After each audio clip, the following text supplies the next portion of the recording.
Quand l'Europe a cherché en urgence à se passer du gaz russe, le Qatar s'est retrouvé en position de force absolue dans les négociations. Cette position dominante s'est immédiatement traduite dans les contrats. En novembre 2023, le Qatar a signé avec l'Allemagne un accord historique de 15 ans pour la fourniture de gaz naturel liquéfié. La France, elle, importe déjà 40% de son GNL du Qatar, une dépendance qui pose question. Mais les zones d'ombre ne s'arrêtent pas là.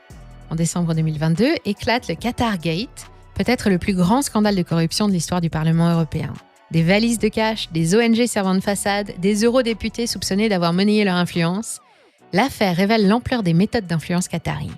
La vice-présidente du Parlement européen, Eva Kaili, est arrêtée après la découverte de 1,5 million d'euros en liquide à son domicile.